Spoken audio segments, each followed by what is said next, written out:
মাছ মাংস যাই খাই মিষ্টান্নের জুড়ি নাই, সুখ দুঃখের সাথী যে একমাত্র মিষ্টান্নই সে।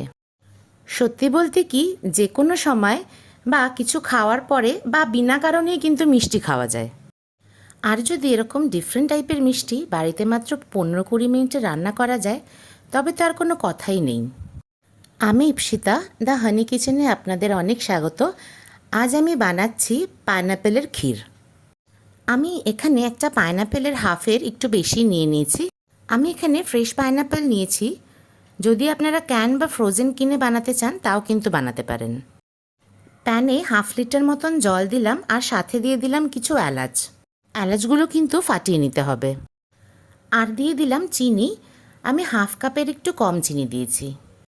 চিনির পরিমাণটা সম্পূর্ণ ডিপেন্ড করছে আপনাদের পাইনাপেলটা কতটা মিষ্টি। এখন জলটা ভালো করে ফুটতে দিতে হবে যতক্ষণ না চিনি জলে সম্পূর্ণ গুলে যাচ্ছে। দেখুন চিনিগুলো কিন্তু সম্পূর্ণ জলে গুলে গেছে। এখন আমি দিয়ে দিলাম পাইনাপেলগুলো। এখন ঢাকা দিয়ে কিন্তু প্রায় 10 থেকে 12 মিনিট ফোটাতে হবে, যাতে চিনির সম্পূর্ণ রসটা পাইনাপেলে ঢুকে পাইনাপেলটাকে আরও মিষ্টি করে। 10 মিনিট পর ফিরে আসলাম। এখন পাইনাপেলগুলো কিন্তু একদম নরম হয়ে গেছে। এখন গ্যাস অফ করে পুরো ঠান্ডা হওয়ার জন্য ছেড়ে দেবেন। পাইনাপেল আমার একদম ঠান্ডা হয়ে গেছে। একটা মিক্সি জারে এগুলোকে ট্রান্সফার করে নিলাম। তার সাথে সাথে নিয়ে নিলাম এলাচ। যে এলাচগুলো পাইনাপেলের সাথে সেদ্ধ হয়েছিল সেই এলাচগুলোই কিন্তু। এখন এটার খুব ফাইন একটা পেস্ট বানিয়ে নিতে হবে। আমি একটা ননস্টিক প্যান নিয়ে নিয়েছি। দিয়ে দিলাম ঘি। এখানে প্রায় 1 টেবিল স্পুন মতন আমি ঘি ইউজ করেছি। দিয়ে দিলাম পাইনাপেলের পেস্টটা দিয়ে বেশ খানিকক্ষণ কিন্তু ফোটাবেন। এখনও পর্যন্ত পাইনাপেলটা জাস্ট সেদ্ধ হয়েছিল, তাই রসমেলটা যাওয়া অবধি কিন্তু ভালো করে এটা ফোটাতে হবে। দিয়ে দেবেন 2 থেকে 3 স্পুন মতন পাইনাপেলের ফোটানো চিনির সিরাপটা।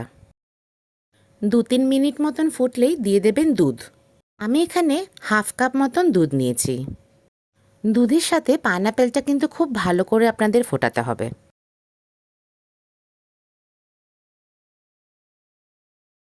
এখন দিয়ে দিচ্ছি খোয়া ক্ষীর। খোয়া ক্ষীরটা আমার বাড়িতে বানানো, আর খোয়া ক্ষীরে কিন্তু আমি মিষ্টি দিয়েছিলাম, তাই রান্নাটাতে আমি কিন্তু চিনির পরিমাণ একটু কমই রেখেছি। আপনাদের খোয়া ক্ষীর যদি মিষ্টি না হয়, তাহলে যে পাইনাপেলটা আপনারা ফুটিয়েছিলেন সেই সিরাপটা কিন্তু পুরোটাই ইউজ করবেন। ফুটতে ফুটতে একটু ঘন হলেই দিয়ে দিতে হবে কেশর ভিজিয়ে রাখা দুধ। এটা কিন্তু অপশনাল, বাট এটা দিলে খুব সুন্দর একটা গন্ধ হয়, তার সাথে সাথে কালারও। 3-4 মিনিট আর ফোটাবার পরেই দিয়ে দিলাম আলমন্ড আর কাজু কুচি। এখন জাস্ট কন্টিনিউ নাড়তে হবে আর ক্ষীরটাকে সামান্য ঘন করতে হবে। এখন দেখুন হালকা এরকম একটা বাইন্ডিং আসলেই কিন্তু আপনাদের গ্যাসটা অফ করে দিতে হবে। এর থেকে কিন্তু বেশি টাইট এখন হবে না, কারণ ক্ষীরটা যেই ঠান্ডা হবে তাহলে কিন্তু আরও টাইট হয়ে যাবে। এখন ক্ষীরটা একটা বাটি বা বাউলে ঢেলে রুম টেম্পারেচারে আসা অবধি কিন্তু অপেক্ষা করতে হবে। তারপরে ফ্রিজে রেখে দেবেন অন্তত 1 ঘন্টা।